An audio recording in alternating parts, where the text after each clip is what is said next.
Friends, आप नए trader हो या पुराने, आपके लिए ये स्ट्रेटजी सीखना बहुत ज़रूरी है। दोस्तों, आप सपोर्ट एंड रेजिस्टेंस को देखकर ही परफेक्ट एंट्री और परफेक्ट एग्जिट ले पाते हो।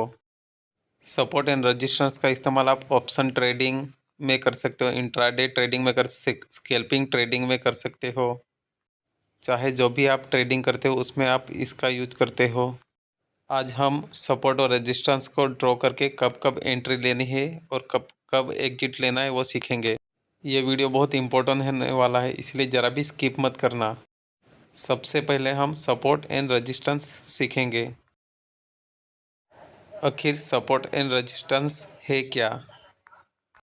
सपोर्ट एरिया वो एरिया होती है जहाँ से प्राइस गिरना बंद हो जाती है, और रेजिस्टेंस वो एरिया है जो प्राइस को ऊपर बढ़ने से रोकता है। अब हम चार्ट पे देखेंगे, एंड में हम ट्रेड को कैसे लेंगे वो बताएंगे। अब देखिए, मार्केट अब ट्रेंड में है। अब ऊपर जाके हम लो स्विंग को देखेंगे, और इसके नीचे भी लो स्विंग है, लेकिन हमें ऊपर वाले एरिया पे और उससे नीचे वाले एरिया पे ही फोकस करना है। अब हम ट्रेडिंग व्यू में जाएंगे, टूल सेक्शन में, और यहाँ पे एक सपोर्ट एरिया ड्रॉ कर लेते हैं। आपको एक बात याद रखना है, सपोर्ट एंड रेजिस्टेंस लाइन एक सीधी लाइन नहीं होती, पूरा एक जोन होता है। इसलिए सपोर्ट एंड रेजिस्टेंस को ड्रॉ करने के लिए प्रो ट्रेडर रेक्टेंगल बॉक्स का इस्तेमाल करते हैं, क्योंकि हमें जोन ड्रॉ करना है, क्योंकि वहाँ से हम मैक्सिमम टच मिले। अगर आप एक्सपीरियंस ट्रेडर है तो सीधी लाइन भी ड्रॉ कर सकते हैं। आप देख सकते हैं यहाँ हमें मैक्सिमम टच मिले हैं। अब आपको नीचे आकर सभी जगह पे सपोर्ट ड्रॉ करने की ज़रूरत नहीं है, क्योंकि आपको ऊपर में ट्रेड लेनी है। फर्स्ट सपोर्ट ज़रूरी है और सेकंड भी वैलिड हो सकता है। अगर आपको बाय में एंट्री लेनी है तो अगर मार्केट गिर रहा है तो पहले सपोर्ट एरिया को तोड़ दिया और सेकंड सपोर्ट को भी तोड़ दिया तो समझ लो ट्रेंड रिवर्स हो गया है। उस वक्त हमें बाय में नहीं, सेल में एंट्री ढूंढनी होती है। आपको ये भी याद रखना है कि आपको हमेशा ट्रेंड के साथ साथ ही चलना है, ट्रेंड के अपोजिट आप ट्रेड नहीं लेंगे।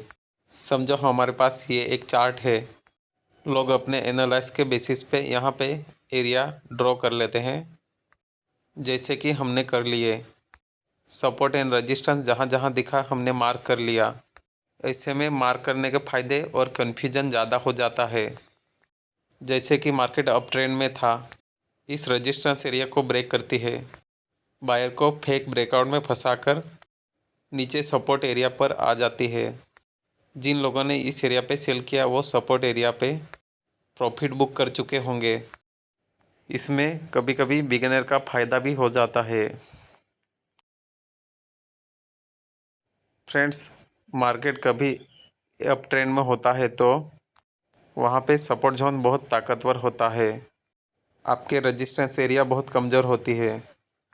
अगर हम अप ट्रेंड में रेजिस्टेंस लाइन ड्रॉ करते हैं तो पहले रेजिस्टेंस को देखिए, मार्केट ने इसे आसानी से ब्रेक कर दिया, दूसरा तीसरा सभी प्राइस ने इसे ब्रेक कर दिया है। चलो अभी सपोर्ट एरिया की तरफ नज़र दौड़ाते हैं। आप चार्ट में देखो, पहले रेजिस्टेंस को आसानी से तोड़ दिया, उसके बाद दूसरे को भी आसानी से तोड़ दिया और तीसरे को भी एकदम आसानी से तोड़ दिया। अगर आप सपोर्ट एरिया की तरफ नज़र दौड़ाएंगे तो ये नहीं टूटे। अब ट्रेंड में ये बहुत ही स्ट्रॉन्ग होते हैं।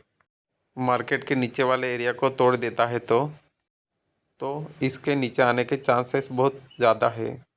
अगर ऊपर जाता है और मार्केट इस रेजिस्टेंस एरिया को तोड़ देता है तो कंफर्म आप बाय में ट्रेड लेंगे। ऊपर वाले रेजिस्टेंस एरिया तक जा सकता है, ज़रूरी नहीं वहाँ तक सीधा जाएगा, रिट्रेसमेंट करके ऊपर जा सकता है। अगर आप सपोर्ट एरिया की तरफ नज़र दौड़ाएंगे तो ये नहीं टूटे, मतलब अप ट्रेंड में ये बहुत ही स्ट्रॉन्ग होते हैं। मार्केट को हायर हाई हायर लो बनाने के लिए रेजिस्टेंस को तोड़ना ही पड़ता है। अगर हम डाउन ट्रेंड में देखें तो सपोर्ट एरिया ज़्यादा स्ट्रॉन्ग होती है। ये भी हम आपको ड्रॉ करके चेक करवाते हैं। ये एरिया हमारे रेजिस्टेंस एरिया है और ये हमारे सपोर्ट एरिया है। प्राइस ने हर जगह सपोर्ट एरिया को ब्रेक किया है क्योंकि मार्केट डाउन ट्रेंड में है। सपोर्ट एरिया को तोड़कर higher low and lower low बनाया है। जब ट्रेंड चेंज होने लगेगा तो तब ये रेजिस्टेंस लाइन को भी तोड़ देगा। अब हम ट्रेड को कैसे लेंगे आपको ध्यान से देखना है। यहाँ पे हमने दो रेजिस्टेंस लाइन ड्रॉ किए हैं। बहुत सारे लोग ऊपर जाकर भी ड्रॉ करते हैं जो कि ट्रेंड प्राइस से बहुत ऊपर होता है। अगर मार्केट ये दोनों रेजिस्टेंस लाइन को ब्रेक करता है तो आप बाय में एंट्री ले सकते हैं क्योंकि इतना बड़े मूव के बाद मार्केट रिवर्स हो चुका है। आपको सिर्फ सपोर्ट एंड रेजिस्टेंस को देखकर ट्रेड नहीं लेना है, आपको प्राइस एक्शन और कैंडलस्टिक पैटर्न को भी देखना है। आपके सामने यहाँ पे बुलिश और बेरिश कैंडलस्टिक पैटर्न नज़र आ रहे हैं। अगर हैमर बुलिश है तो अगर ये कैंडल सपोर्ट और रेजिस्टेंस एरिया पे बनती है तो प्राइस ऊपर लेकर जा सकती है। दूसरी तरफ शूटिंग स्टार कैंडल अगर सपोर्ट और रेजिस्टेंस पे बनती है तो ये प्राइस को नीचे लेकर जाती है। इसलिए सपोर्ट एंड रेजिस्टेंस के अलावा प्राइस एक्शन और कैंडलस्टिक पैटर्न पे भी आपको बहुत ध्यान देना है।